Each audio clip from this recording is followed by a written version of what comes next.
Halo pemirsa, Ruang Kepresidenan hadir dengan sejumlah informasi menarik mengenai agenda serta aktivitas dari Presiden Republik Indonesia Prabowo Subianto.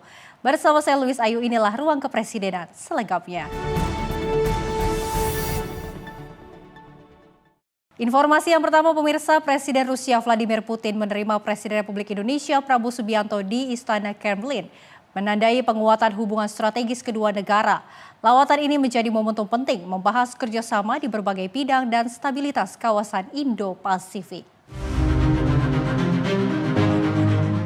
Pertemuan penting diplomasi Indonesia berlangsung di Istana Kremlin saat Presiden RI Prabowo Subianto bertemu Presiden Rusia Vladimir Putin pada Rabu 10 Desember 2025. Pertemuan ini menandai penguatan hubungan strategis kedua negara di tengah dinamika geopolitik global yang cepat berubah. Presiden Prabowo disambut resmi oleh pejabat tinggi Rusia, termasuk Komandan Utama Kremlin Sergei Udovenko dan Wakil Menteri Luar Negeri Andrei Rudenko. Kedua pemimpin mengawali pertemuan dengan jabat tangan hangat dan berbincang ringan sebelum melanjutkan sesi foto bersama, menegaskan hubungan profesional yang erat dan saling menghormati. Dalam pertemuan tersebut, kedua kepala negara membahas isu strategis dan stabilitas kawasan. Diikuti jamuan makan siang sebagai bentuk penghormatan Rusia kepada delegasi Indonesia. Kunjungan ini diharapkan memperkuat koordinasi bilateral dan membuka ruang kerjasama strategis di berbagai bidang, khususnya menghadapi tantangan regional di Indo-Pasifik dan dinamika global. Presiden Prabowo turut didampingi Menteri Luar Negeri Sugiono dan Sekretaris Kabinet Teddy Indrawijaya. Tim redaksi Sinpo TV melaporkan. Presiden Republik Indonesia Prabowo Subianto bertemu dengan Presiden Rusia Vladimir Putin di Moskow dalam membahas penguatan hubungan perdagangan kedua negara. Pertemuan ini menyoroti peningkatan kerjasama ekonomi yang kini semakin stabil dan juga produktif.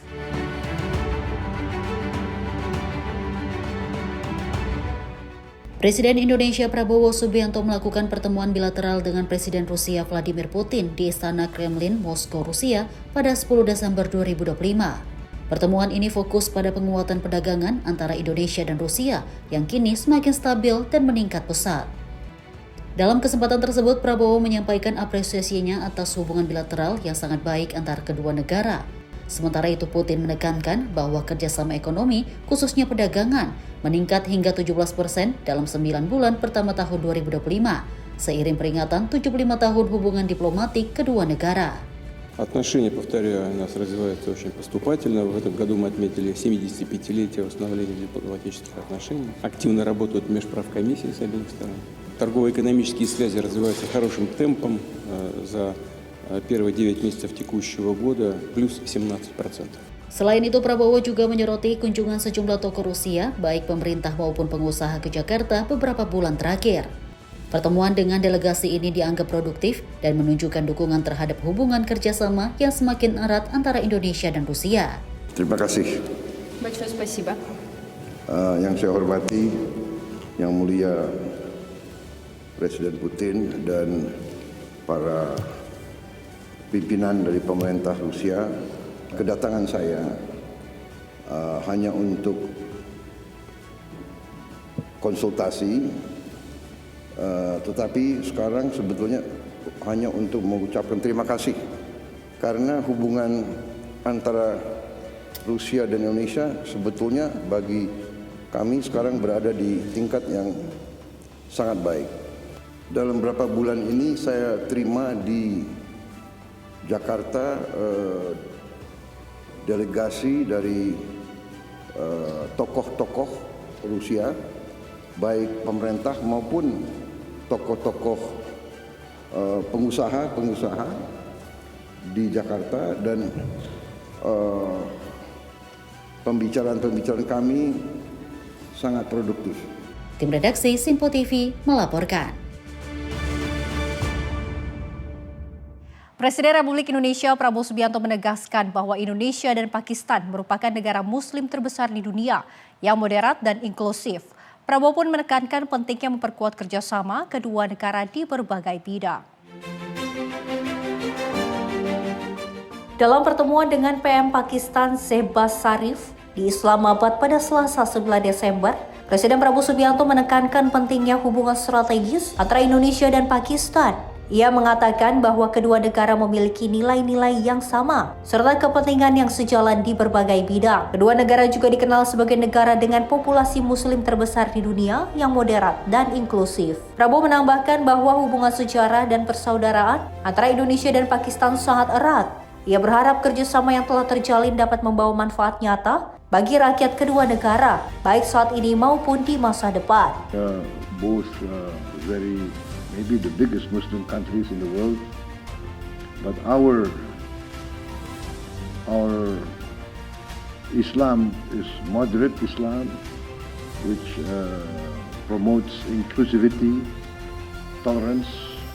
I think it's very important for us in the coming days and coming years that we make use of this history, make use of this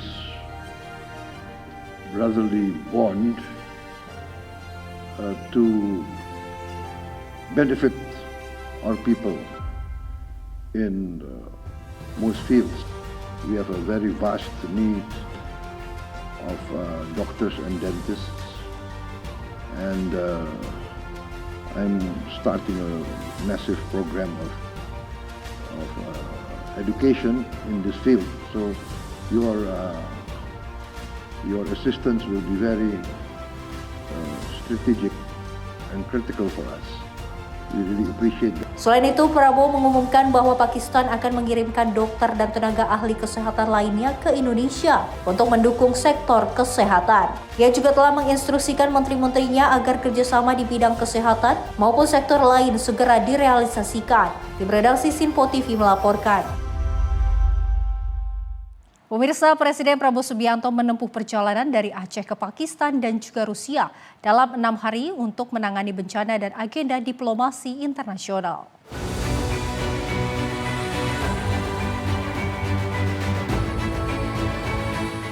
Dalam rangkaian kegiatannya selama 6 hari, Presiden Prabowo Subianto menjalani agenda padat mulai dari penanganan bencana di dalam negeri hingga diplomasi internasional.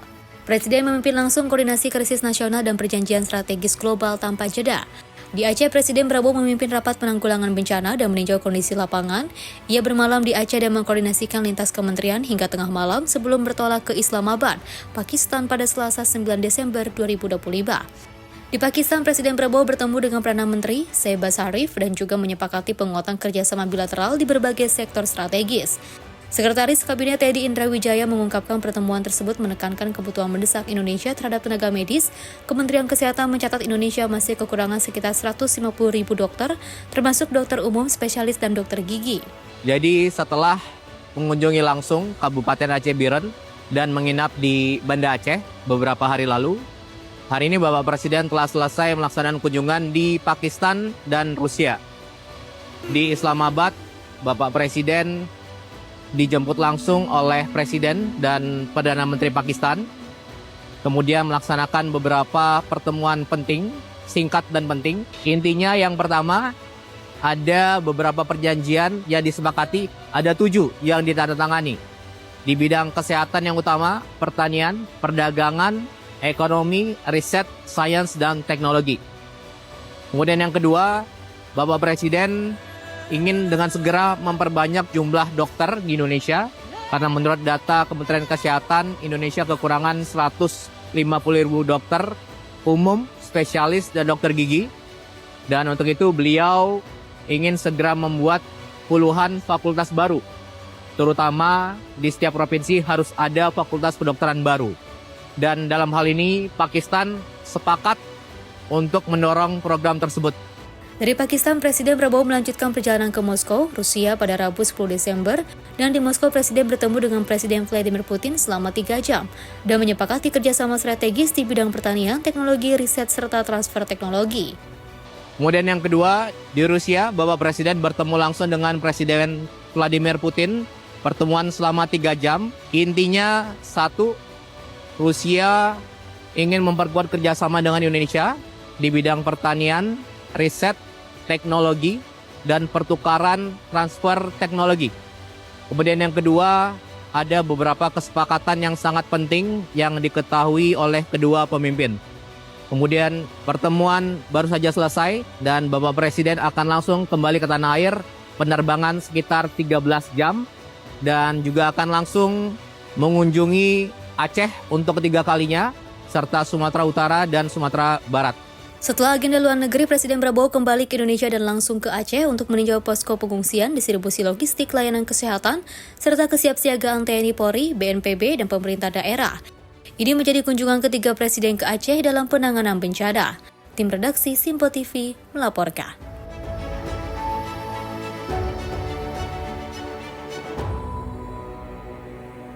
Sementara itu pemirsa, Presiden Prabowo Subianto menggelar sidang Kabinet Paripurna dengan seluruh jajaran Kabinet Merah Putih di Istana Kepresidenan Jakarta. Sidang Kabinet Paripurna ini membahas perkembangan kinerja pemerintah dalam membantu korban bencana di Aceh dan juga Sumatera. Presiden Prabowo Subianto menggelar sidang Kabinet Paripurna di Istana Negara Jakarta dengan seluruh jajaran Kabinet Merah Putih, Kepala dan Wakil Kepala Badan, serta utusan khusus Presiden. Sidang Kabinet Paripurna ini membahas perkembangan kinerja pemerintah dalam membantu dan mengevakuasi korban bencana alam di Aceh dan Sumatera. Dalam pidato pengantarnya, Presiden Prabowo menyampaikan dirinya terus memonitor kondisi masyarakat di wilayah terdampak bencana alam. Presiden juga memonitor proses pemberian bantuan dari seluruh kementerian dan lembaga, mulai dari bantuan logistik, makanan, obat-obatan, akses listrik, akses jalan, hingga bantuan hunian. Presiden Prabowo berencana membentuk Satgas Rehabilitasi dan Rekonstruksi untuk membantu percepatan proses evakuasi korban bencana alam. Saya monitor terus, ya, dan kita sudah merencanakan segera akan kita bentuk, apakah kita namakan badan atau Satgas Rehabilitasi dan Rekonstruksi. Segera kita akan bangun hunian-hunian sementara dan hunian-hunian tetap. Bahkan mungkin saya dapat laporan dari Menteri Perumahan, ya, mungkin mulai hari Minggu ini kita sudah mulai membangun 2.000 rumah. Kemungkinan rumah ini bisa langsung aja jadi rumah tetap, ya. Jadi semua unsur juga nanti bekerja sama, ya.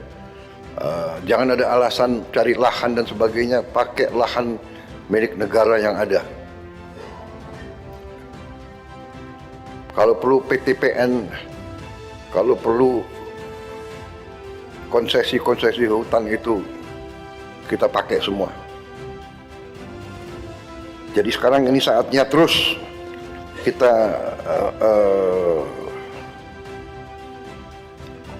bekerja sangat keras. Di sidang Kabinet Paripurna, Presiden Prabowo juga menerima laporan dari sejumlah kementerian, diantaranya Menteri Perumahan, Menteri Kesehatan, Menteri Dalam Negeri, Menteri Pertanian, hingga Panglima TNI dan Kapolri. Sidang Kabinet Paripurna ini diharapkan dapat meningkatkan kinerja pemerintah untuk membantu wilayah terdampak bencana hingga pulih kembali. Dari Jakarta, Dio Malau, Simpo TV melaporkan.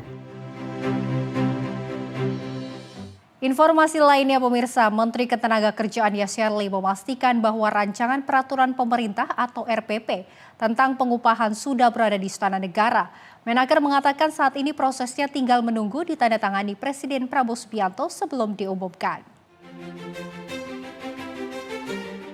Menteri Ketenagakerjaan Yasirli memastikan bahwa rancangan peraturan pemerintah atau RPP tentang pengupahan sudah berada di Istana Negara. Yasirli juga berharap RPP itu dapat segera ditekan supaya dapat segera diumumkan. Hanya saja dia belum bisa memastikan apakah pengumuman UMP itu akan disampaikan langsung oleh Presiden atau tidak. Namun dia memastikan bahwa peningkatan UMP kali ini dapat menggembirakan bagi para pekerja. Lebih lanjut, menurutnya pemerintah terus berkomitmen untuk menjaga kesejahteraan kalangan pekerja. Seperti tahun lalu ditentukan peningkatan UMP naik 6,5% beserta dengan adanya bantuan dan insentif yang juga diberikan. UMP, RPP-nya sudah di meja Pak Presiden, tinggal ditandatangani. Kapan Pak? Kapan? Iya, tadi barusan sudah di meja beliau. Tunggu kalau bisa hari ini, kalau nggak besok tandatangani. Sesudah itu nanti saya umumkan. Yang umumkan Presiden apa? Nanti besok kita lihat. Tapi yang jelas, yang pertama saya ingin sampaikan juga bahwa pemerintah komit terkait dengan kesejahteraan buruh. Jadi ada yang banyak bertanya kepada saya gitu ya, terkait dengan komitmen. Ya saya sampaikan bagaimana 1 tahun perjalanan kami dengan Pak Presiden. Tahun lalu upah 6,5%, ada bantuan hari raya, bagaimana pemerintah serius terkait dengan May Day, ada diskon iuran JKK, JKP, kemudian bagaimana kita ya penambahan manfaat JKP 60% ya untuk 60% gaji selama 6 bulan, kemudian ya macam-macam. Itu menunjukkan komitmen kita bahwa kita sangat concern terkait dengan kesejahteraan buruh. Dan yang kedua, kita tunggu aja, ini sedang kami menunggu tanda tangan dari Pak Presiden, dan insya Allah beberapa bocorannya. Satu, kita komit untuk menjalankan amanat dari MK. Jadi artinya satu di situ untuk memberdayakan Dewan Pengupahan Daerah secara aktif. Kemudian yang kedua, artinya di situ akan ada range yang memberikan kesempatan kepada Dewan Pengupahan Daerah untuk menentukan sesuai dengan kondisi masing-masing daerah. Adapun beberapa bocoran yang sudah diberikan juga dipastikan penentuan UMP kali ini sudah sesuai dengan putusan dari Mahkamah Konstitusi, seperti memberdayakan Dewan Pengupahan Daerah secara aktif hingga penentuan UMP berdasarkan rentang ataupun range. Di Jakarta, Dio Balau, Simpo TV melaporkan. Pemerintah memberikan relaksasi kredit usaha rakyat atau KUR bagi debitur terdampak bencana di 3 provinsi. Kebijakan ini diputuskan dalam rapat koordinasi lintas kementerian dan lembaga sesuai dengan arahan Presiden Prabowo Subianto. Menteri Koordinator Bidang Perekonomian menjelaskan pada fase pertama, debitur tidak diwajibkan membayar angsuran, serta tidak dilakukan klaim penjaminan dan asuransi. Fase ini berlaku mulai Desember 2025 hingga Maret 2026, sambil dilakukan pemetaan dampak bencana terhadap usaha debitur. Pada fase berikutnya, pemerintah memberikan opsi perpanjangan tenor, tambahan kredit, hingga potensi penghapusan kewajiban bagi usaha yang tidak dapat dilanjutkan. Pemerintah juga menetapkan subsidi bunga KUR sebesar 0% pada tahun 2026 dan 3% pada 2027. Dengan arahan Bapak Presiden dan juga kemarin juga dilaporkan di dalam sidang Kabinet Paripurna terkait dengan penanganan kewajiban KUR bagi debitur terdampak di Aceh, Sumatera Utara, dan Sumatera Barat. Tadi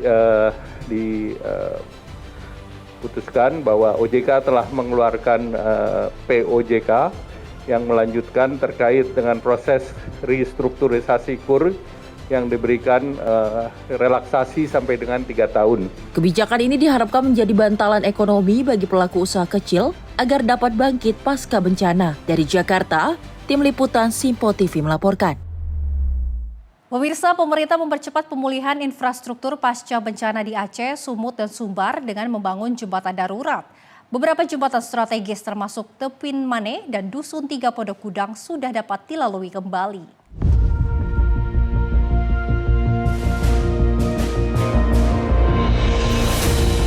Pemerintah terus mempercepat pemulihan infrastruktur di Aceh, Sumatera Utara, dan Sumatera Barat pasca bencana. Fokus utama adalah pembangunan jembatan darurat atau jembatan Beli untuk memulihkan konektivitas dan memperlancar distribusi bantuan. Di Aceh, 4 jembatan strategis menjadi sorotan. Jembatan Tepin Mane di Biren sudah dibuka kembali untuk kendaraan 2 arah.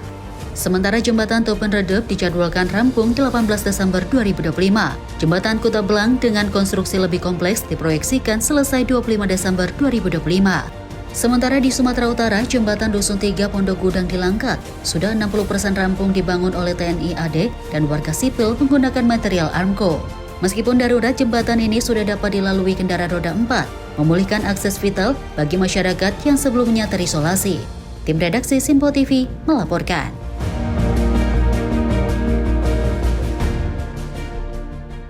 Pemirsa, Prabowo pastikan wilayah bencana terjangkau dan pangan cukup. Informasinya usai jeda, tetaplah bersama kami di Ruang Kepresidenan.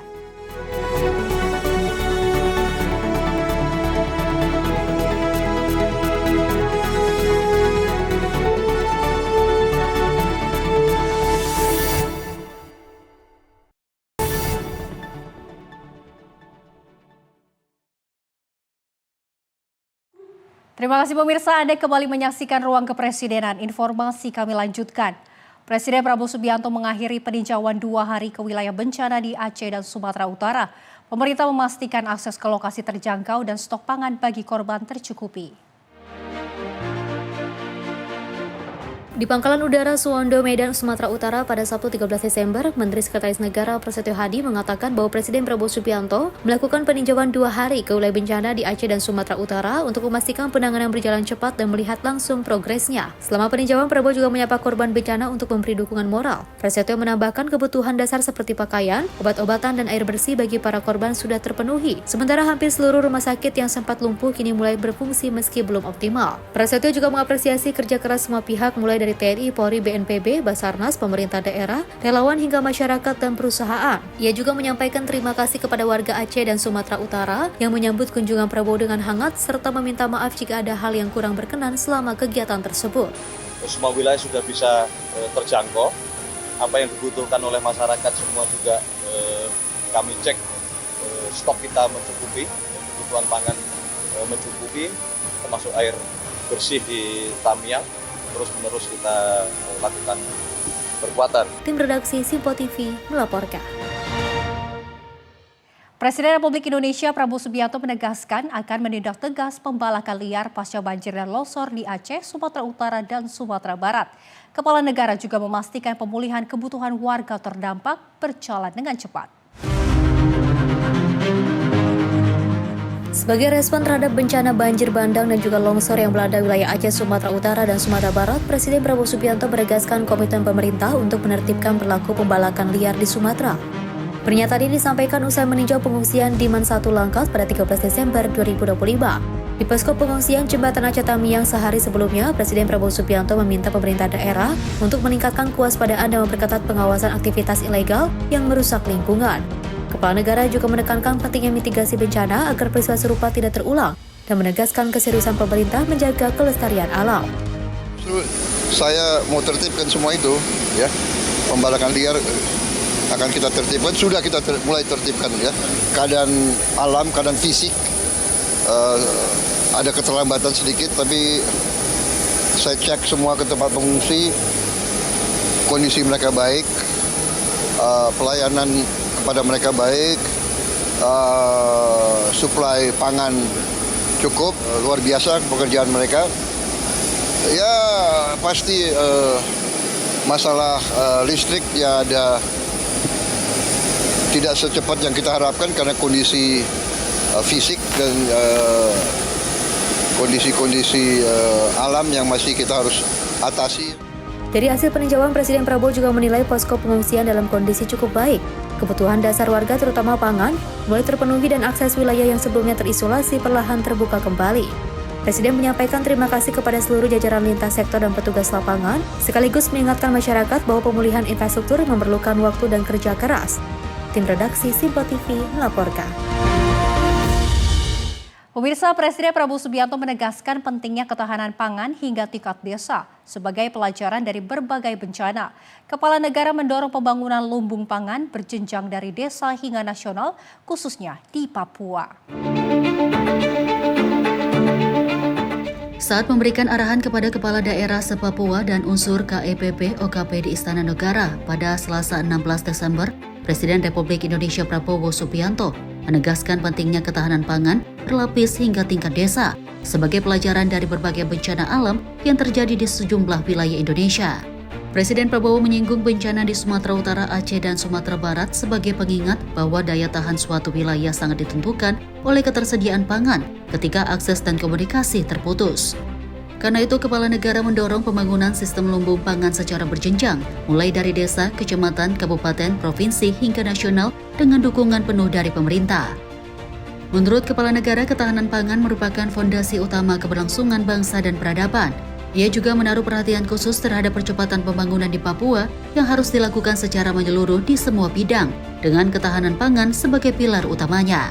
Kita harus ada lumbung desa sekarang, harus ada lumbung kecamatan, harus ada lumbung kabupaten, harus ada lumbung provinsi, dan harus ada lumbung-lumbung nasional. Kita akan lakukan itu. Kita akan membantu saudara-saudara supaya setiap kabupaten bisa swasembada pangan. Bahwa dasar dari semua kehidupan bangsa adalah kemampuan bangsa itu untuk menjamin makanan untuk rakyatnya. Karena itu masalah pangan itu sangat utama. Karena itu pangan menjadi dasar dari transformasi bangsa kita. Kita pelajari terus sistem yang tidak sesuai dengan rancang bangun pendiri-pendiri bangsa kita. Kita harus berani memperbaiki. Khusus untuk Papua, kita harus percepat pembangunan di Papua. Tim redaksi Sinpo TV melaporkan. Presiden Prabowo Subianto menargetkan 2.500 satuan pelayanan pengamanan gizi beroperasi di Papua. Pada HUT RI ke-81, program ini ditujukan untuk memperluas akses gizi, termasuk di wilayah terpencil bagi sekitar 750.000 masyarakat. Presiden Prabowo Subianto menegaskan Badan Gizi Nasional mengoperasikan 2.500 satuan pelayanan pengamanan gizi di Papua pada HUT RI ke-81, 17 Agustus 2026. Target ini disampaikan saat pengarahan kepada Kepala Daerah se-Papua dan KEPP OKP di Istana Negara pada Selasa 16 Desember sebagai upaya memperluas akses gizi bagi masyarakat. Kepala BGN Dadan Hindayana menjelaskan dari 2.500 SPPG tersebut, sekitar 1.400 akan berada di wilayah terpencil Papua. Saat ini Papua baru memiliki 179 SPPG yang tersebar di 6 provinsi, sehingga target ini merupakan peningkatan signifikan. Presiden Prabowo menyadari tantangan geografis, namun berharap seluruh SPPG dapat berfungsi penuh paling lambat 5 bulan setelah Maret 2026. Yang jelas kita berharap kita berharap 17 Agustus 2026 untuk Papua semua 2.500 SPPG sudah berfungsi. Ya, Kepala BGN punya rencana Maret sangat bagus, tapi kita berharap 17 Agustus semua SPPG untuk Papua harus sudah bekerja dan sudah berproduksi. Siap, Pak Presiden. Ya. 750.000 itu kalau di Jawa kan 7,5 triliun. Jadi untuk di Papua ada kemungkinan akan mencapai sekitar 25 triliun, Pak. Uang badan gizi akan turun ke Papua. BGN optimistis target tercapai seiring minat investor yang tinggi untuk membangun SPPG di wilayah timur Indonesia. Seluruh fasilitas ini diproyeksikan melayani sekitar 750.000 penerima manfaat. Meski biaya operasional di Papua diperkirakan 3 kali lipat dibanding Jawa karena tingginya biaya logistik dan bahan pangan. Tim redaksi Sinpo TV melaporkan. Presiden Prabowo Subianto mendorong Papua mencapai swasembada energi, di mana Kepala Negara menekankan pemanfaatan tenaga surya dan air untuk daerah-daerah terpencil. Presiden Prabowo Subianto menekankan Papua harus mencapai swasembada energi selain swasembada pangan. Ia meyakini Papua memiliki potensi sumber daya energi yang besar dan menginginkan hasil energi yang diproduksi di daerah itu dinikmati langsung oleh masyarakat setempat. Pernyataan ini disampaikan saat pengarahan kepada Kepala Daerah se-Papua dan KEPP OKP di Istana Negara Jakarta pada 16 Desember 2025. Prabowo mendorong daerah terpencil di Papua memanfaatkan energi alternatif seperti tenaga surya dan air. Teknologi ini kini lebih murah dan terjangkau sehingga setiap wilayah bisa mandiri secara energi tanpa terlalu bergantung pada pengiriman BBM dari luar. Ia juga mendorong pengembangan tanaman lokal seperti kelapa sawit, tebu, dan singkong untuk mendukung produksi BBM mandiri.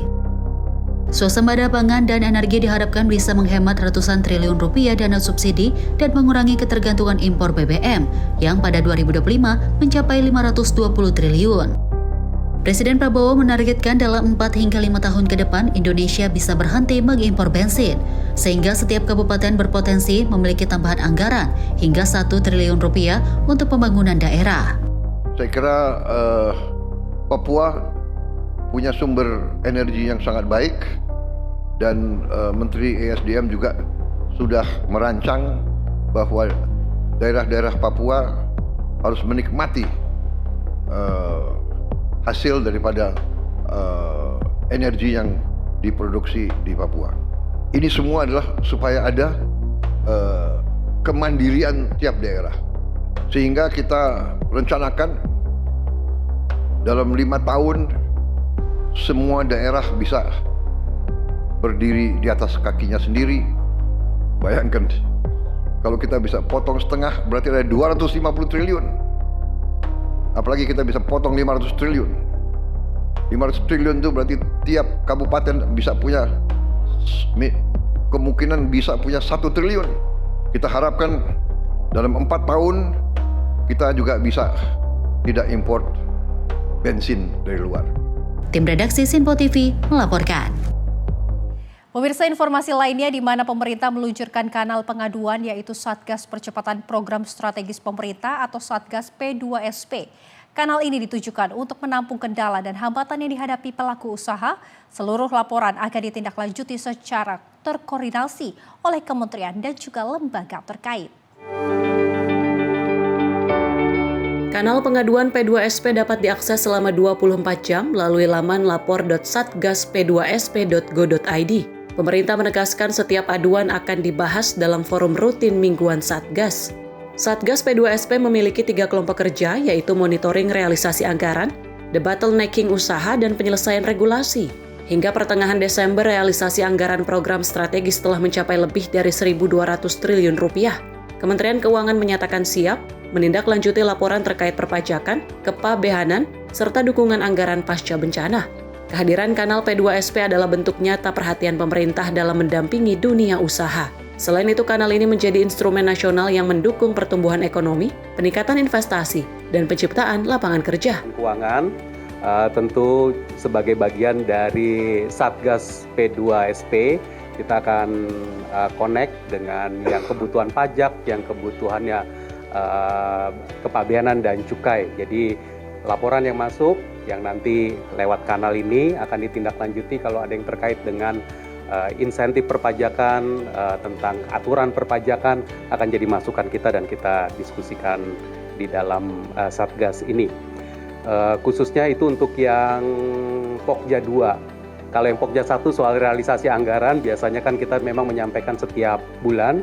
Nanti kita akan update terus tentang PKH yang tadi program-program strategis nasional. Itu poin pertama, jadi Kementerian Keuangan akan terlibat secara aktif dalam Satgas ini. Pemerintah berharap kehadiran kanal P2SP dapat mempercepat pelaksanaan program serta memperkuat iklim usaha nasional. Dari Jakarta, Tim Liputan Sinpo TV melaporkan. Presiden Prabowo Subianto meninjau Taupin Mane, Kabupaten Biren, Aceh untuk memastikan pemulihan pasca bencana berjalan lancar. Kepala negara menekankan pentingnya perbaikan infrastruktur dan ketersediaan pangan bagi masyarakat yang terdampak. Dalam upaya memastikan pemulihan pasca bencana berjalan lancar, Presiden Prabowo Subianto meninjau langsung Taupin Mane, Kabupaten Biren, Aceh pada Minggu 7 Desember 2025. Wilayah ini menjadi titik strategis yang menghubungkan Bener Meriah dan Takengon, sehingga kondisinya krusial bagi pemulihan daerah terdampak. Perhatian utama Prabowo tertuju pada kesejahteraan para petani. Ia memerintahkan perbaikan infrastruktur bendungan dan persawahan menjadi prioritas, sekaligus memastikan penghapusan utang kredit usaha rakyat pertanian bagi para petani, agar mereka tidak terbebani di tengah situasi pasca bencana. Selain itu, Kepala Negara menekankan pentingnya ketersediaan pangan di Aceh, dengan menginstruksikan pengiriman cadangan pangan milik pemerintah. Ia juga memberikan apresiasi kepada semua pihak yang bekerja sama memulihkan kondisi pasca bencana. Berharap kolaborasi ini terus berlangsung demi kepentingan masyarakat. Tadi dilaporkan bendungan juga banyak yang jebol. Nanti PU ya segera akan memperbaiki. Kemudian sawah-sawah yang rusak akan kita rehabilitasi, dan sudah dilaporkan ke saya, petani-petani nggak usah khawatir, hutang-hutang kur, karena ini keadaan alam ya, kita akan dihapus.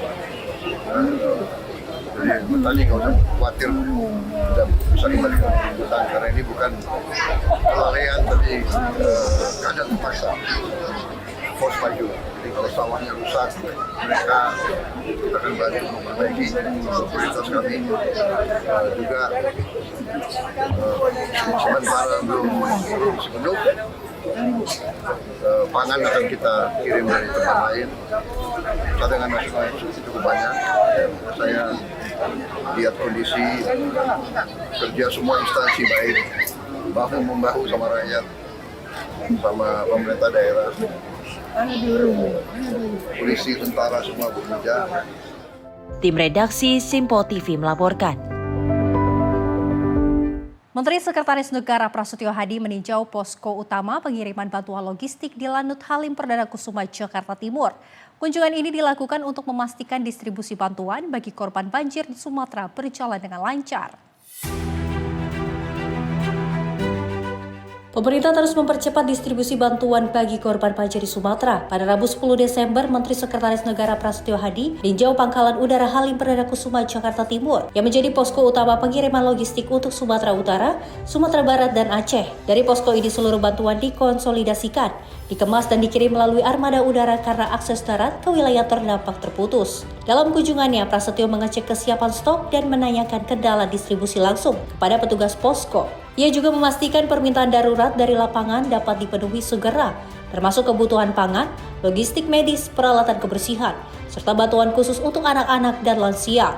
Jalur komunikasi antara posko pusat dan daerah juga dipastikan berjalan lancar agar distribusi tidak tertunda. Kalau memang misalnya di sini habis, atau kurang, nah itu kita dorong sesuai dengan prioritas yang dibutuhkan dulu. Usai mengunjungi posko, Prasetyo langsung bertolak ke Sumatera Utara untuk melihat kondisi masyarakat terdampak banjir secara langsung. Kunjungan ini menunjukkan perhatian pemerintah dalam memastikan bantuan logistik tersalurkan tepat waktu dan tepat sasaran. Tim redaksi Simpo TV melaporkan. Kita beralih informasi dari Wakil Ketua MPR Edi Suparno yang menilai pemerintah sudah optimal dalam upaya penanggulangan bencana yang terjadi di berbagai wilayah Sumatera. Meski medan bencana tidak mudah dilalui, oleh karena itu menurutnya pemerintah masih membutuhkan waktu untuk menjangkau seluruh wilayah dalam mendistribusikan bantuan. Wakil Ketua MPR Edi Suparno menjelaskan bahwa pemerintah telah memberikan bantuan secara cepat terhadap korban bencana alam di Sumatera Utara, Sumatera Barat, dan Aceh. Edi menilai semua hal upaya yang dikerahkan Presiden Prabowo Subianto telah bekerja secara optimal. Namun menurutnya medan di lapangan tidaklah mudah sehingga pemerintah masih membutuhkan waktu untuk menjangkau seluruh wilayah. Ia pun meyakini pemerintah dapat mengatasi dan melakukan pemulihan seperti bantuan logistik dan juga pembangunan infrastruktur. Saya kira pertama, apa yang dilakukan pemerintah saat ini juga sudah baik. Medannya tidak mudah untuk kita laksanakan dan menghasilkan bantuan secara cepat karena memang sangat sulit. Jadi sekarang ini kami rasakan yang dilakukan pemerintah juga sudah sangat optimal, menjangkau masyarakat secara luas meskipun terdapat tantangan-tantangan tersendiri. Tetapi jangan lupa teman-teman, bencana bukan saya menyampaikan ini bahwa ini suatu hal yang terulang, tetapi bencana sudah kita alami berkali-kali, ya. Tidak hanya di Sumatera saja saat ini, tetapi di tempat-tempat lain juga. Dan selama ini ditangani secara baik oleh pemerintah. Jadi saya kira sejauh ini pemerintah masih memiliki kemampuan yang baik dalam melakukan penanganan bencana, tetapi harus kita sadari bahwa medan tidak mudah sehingga membutuhkan waktu. Tetapi semua upaya sudah dikerahkan dan apa yang dilakukan oleh Presiden Prabowo saya kira sudah sangat maksimal dan dilaksanakan dengan cepat oleh para pembantunya. Dari Jakarta, Farizal Albarabin, Simpo TV melaporkan. Pemirsa, Prabowo ingatkan pejabat tidak jadikan Sumatera jadi wisata bencana. Informasi selengkapnya usai jeda, tetaplah bersama kami di Ruang Kepresidenan.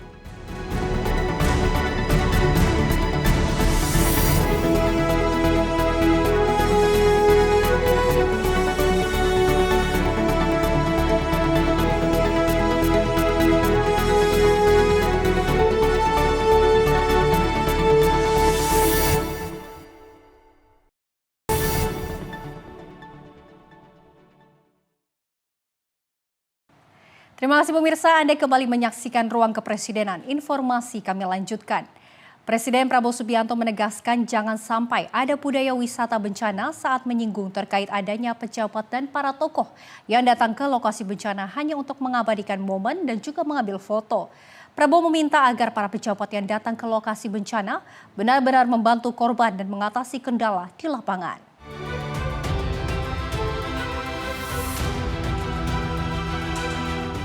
Presiden Prabowo Subianto menggelar sidang Kabinet Paripurna di Istana Negara, Kompleks Istana Negara Jakarta Pusat pada Senin 15 Desember 2025. Salah satu yang dibahas terkait bencana Sumatera. Dalam sidang Kabinet, Presiden Prabowo juga menegaskan jangan sampai ada budaya wisata bencana saat menyinggung terkait adanya pejabat dan para tokoh yang datang ke lokasi bencana hanya untuk mengabadikan momen dan mengambil foto. Sebelumnya, Presiden mengucapkan terima kasih kepada jajaran Kabinet yang benar-benar bekerja keras dan tulus dalam membantu masyarakat yang sedang mengalami kesulitan. Kepala negara meminta agar pimpinan yang memiliki tugas dan portofolio yang sesuai harus meninjau lokasi bencana. Dirinya juga menegaskan rakyat jangan dijadikan objek oleh para pejabat saat mengabadikan momen di lokasi bencana. Jadi saya ingin ucapkan terima kasih kepada semua petugas di lapangan. Ya, semua lapisan saya lihat dari yang tertinggi, para menteri, para wakil menteri, para kepala badan, saya lihat di lapangan. Saya lihat dirut-dirut perusahaan-perusahaan yang penting ada di lapangan. Dirut Pertamina, dirut PLN, PU ada, kerja keras, kesehatan semua saya lihat. Hampir semua KL hadir di situ. Terima kasih. Sebaliknya juga saya mohon jangan pejabat-pejabat tokoh-tokoh datang ke daerah bencana hanya untuk foto-foto dan untuk dianggap hadir, ya. Mohon sebaliknya kita tidak mau ada budaya wisata bencana. Jangan, kalau datang benar-benar harus ada tujuan untuk membantu mengatasi masalah. Saya kira kalau unsur pimpinan datang yang punya tugas dan portofolio ke situ. Mohon ini saya lihat ada kecenderungan wisata bencana ini tidak bagus. Ya, rakyat di situ jangan dijadikan objek. Kita datang ke situ untuk benar-benar ingin mencari masalah, melihat kesulitan dan bertindak. Kita lihat di sini kurang air bersih. Apa tindakannya? Di situ kurang BBM, masih terisolasi. Bagaimana tindakannya? Dan sebagainya itu. Tim redaksi Simpo TV melaporkan.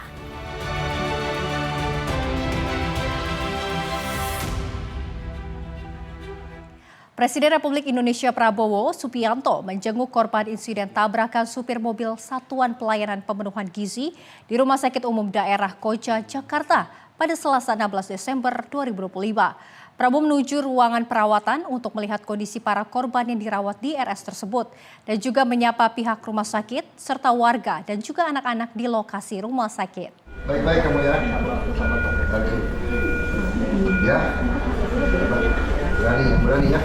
Presiden RI Prabowo Subianto menjenguk korban insiden tabrakan sopir mobil Satuan Pelayanan Pemenuhan Gizi di Rumah Sakit Umum Daerah Koja, Jakarta pada Selasa 16 Desember. Prabowo tiba di rumah sakit pukul 12.15 siang. Saat tiba, Prabowo langsung menyapa pihak rumah sakit dan juga para warga serta anak-anak di lokasi dengan berpelukan dan bersalaman. Kemudian Prabowo menuju ruang perawatan untuk melihat kondisi para korban yang dirawat di rumah sakit tersebut. Mereka terdiri atas guru dan juga siswa yang turut menjadi korban dalam kecelakaan di SDN Kalibaru 1 Cilincing, Jakarta Utara. Prabowo ditemani Kepala BGN Dadan Hindayana menengok satu persatu korban. Anak-anak tersenyum saat dihampiri oleh Presiden Prabowo ke ruang rawat. Peninjauan langsung oleh Presiden ini dilakukan untuk memastikan penanganan berjalan optimal dan juga merupakan bentuk perhatian pemerintah terhadap para siswa dan guru yang terluka akibat insiden tersebut. Dari Jakarta, Dio Balau, Simpo TV melaporkan.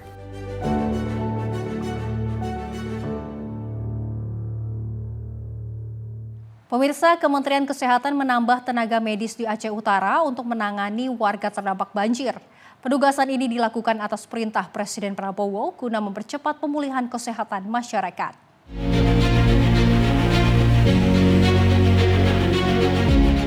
Kementerian Kesehatan telah menerjunkan tenaga cadangan kesehatan di wilayah terdampak banjir di Aceh, khususnya Aceh Utara. 2 pos utama ditempatkan, yaitu pos pelayanan kesehatan TCK EMT1 di Desa Kuala Cangkoy, Kecamatan Lapang, dan pos kesehatan Lapang untuk memberikan pelayanan medis kepada warga terdampak bencana. Sejumlah tenaga medis di pos tersebut melakukan pertolongan terhadap warga yang terluka, serta pemeriksaan kesehatan seperti tensi darah. Aceh Utara menjadi provinsi dengan kebutuhan tenaga kesehatan paling tinggi dengan kekurangan tenaga medis di rumah sakit umum daerah dan puskesmas yang terus dipenuhi secara bertahap oleh Kemenkes. Menteri Kesehatan Budi Gunadi Sadikin menyatakan pihaknya akan mengirim 600 tenaga kesehatan termasuk dokter, dokter spesialis, dokter koas, dan perawat ke Aceh, Sumut, dan Sumbar. Penambahan tenaga medis ini merupakan respon langsung atas perintah Presiden Prabowo untuk mempercepat pemulihan kesehatan masyarakat terdampak bencana. Tim redaksi Sinpo TV melaporkan. Pemirsa, Menteri SDM Bahlil Lahadalia memastikan persediaan BBM dan LPG aman selama libur Natal dan Tahun Baru. Dalam hal ini Pertamina menyiagakan SPBU, terminal, dan fasilitas tambahan untuk antisipasi lonjakan permintaan. Menteri Energi dan Sumber Daya Mineral Bahlil Lahadalia memastikan persediaan BBM dan LPG tetap mencukupi selama libur Natal dan Tahun Baru, meski Indonesia masih dalam masa pemulihan pasca bencana. Pernyataan ini disampaikan Bahlil dalam sidang Kabinet Paripurna di Istana Negara Jakarta pada Senin 15 Desember 2025 setelah mengecek langsung data ketersediaan energi. Bahlil juga merinci ketahanan stok BBM bersubsidi, RON 90 mencapai 18 hari, RON 92 dan RON 95 masing-masing 22 dan 28 hari, sedangkan stok solar nasional berada di kisaran 15 hingga 17 hari. Pasokan LPG diperkirakan cukup untuk 14 hari. Kementerian SDM memproyeksikan konsumen bensin meningkat 7,2% dan LPG naik 5,2% selama periode 15 Desember 2025 hingga 5 Januari 2026. Untuk Nataru, insya Allah aman Bapak, sekalipun kita kena di persoalan di bencana. Jadi ini semua masih dalam koridor stok standar minimum nasional. Sebagai langkah antisipasi, PT Pertamina menyiagakan 125 terminal BBM, 7.885 SPBU dan juga 27 depot pengisian pesawat. Pertamina juga menyiapkan fasilitas tambahan di titik-titik yang berpotensi mengalami lonjakan permintaan, memastikan ketersediaan energi tetap aman selama Nataru. Tim redaksi Sinpo TV melaporkan. Menteri Energi dan Sumber Daya Mineral Bahlil Lahadalia melaporkan perkembangan pemulihan energi di wilayah terdampak bencana kepada Presiden Prabowo Subianto. Dan pemerintah menegaskan komitmen untuk mempercepat pemulihan listrik, BBM dan juga LPG demi mendukung masyarakat yang terdampak. Menteri Energi dan Sumber Daya Mineral Bahlil Lahadalia melaporkan kepada Presiden Prabowo Subianto mengenai pemulihan layanan energi di wilayah terdampak bencana di Aceh, Sumatera Utara, dan Sumatera Barat. Presiden menegaskan komitmen pemerintah untuk bergerak cepat memulihkan sektor listrik, BBM, dan LPG, serta menindaklanjuti laporan tersebut di Istana Merdeka pada 4 Desember 2025. Menurutnya pasokan listrik di Aceh sudah mulai pulih setelah jaringan transmisi dari Arun terganggu akibat banjir. Pemulihan juga berjalan di Tapanuli Tengah dan Sibolga yang sebagian sudah menyala meski belum optimal. Stok BBM tetap aman meski distribusi sempat terganggu akibat terputusnya akses jalan dengan skema cadangan seperti genset dan pengalihan mobilisasi. Distribusi LPG juga mulai membaik meski belum sepenuhnya normal dengan pola suplai yang disesuaikan agar lebih efisien. Menteri Bahlil menegaskan arahan Presiden Prabowo Subianto agar seluruh proses pemulihan energi dilakukan cepat dan maksimal untuk mendukung masyarakat terdampak bencana. Ya, saya baru selesai menghadap Bapak Presiden untuk melaporkan perkembangan terakhir hasil kunjungan saya ke lokasi bencana, baik di Aceh, di Birem, kemudian di Sumatera Utara, di Tapsel, Tapteng, dan di Sibolga, kemudian di Sumbar di Kabupaten Agam.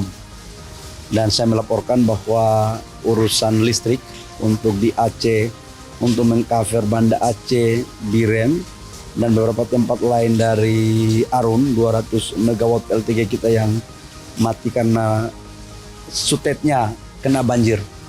Dan sekarang sudah dinaikkan, insya Allah besok malam itu sudah bisa listriknya bisa jalan. Paling lambat hari Sabtu. Kemudian kalau untuk tap tank itu sejak saya kemarin malam sudah mulai nyala tapi belum maksimal. Jadi mungkin besok malam, paling lambat juga hari Sabtu sudah bisa. Si Bolga kemarin udah nyala dengan baik. Menyangkut BBM, secara stok untuk BBM di sana semua sesuai dengan 7 hari sampai 8 hari stok. Tapi memang di beberapa daerah yang jalannya putus itu mobilisasi BBM-nya terkendala. Karena itu kita sebagian ada pakai gen, kita sebagian ada pakai tangki dan terus dilakukan. Tapi kalau di tap tanknya sendiri sebagian pompa bensin sudah beroperasi 24 jam. Dan saya memutuskan untuk barcode sementara untuk menghindari penumpukan dan antre kita tiadakan di daerah-daerah bencana. LPG juga sudah mulai berjalan sekalipun belum maksimal karena sekarang tadinya untuk tap tank Nias Sibolga itu ngambilnya dari Dumai. Sekarang kita rubah ngambil LPG-nya kita ambil dari Sumbar. Jadi Sumbar sekarang menjadi hub supaya semuanya bisa terdistribusi.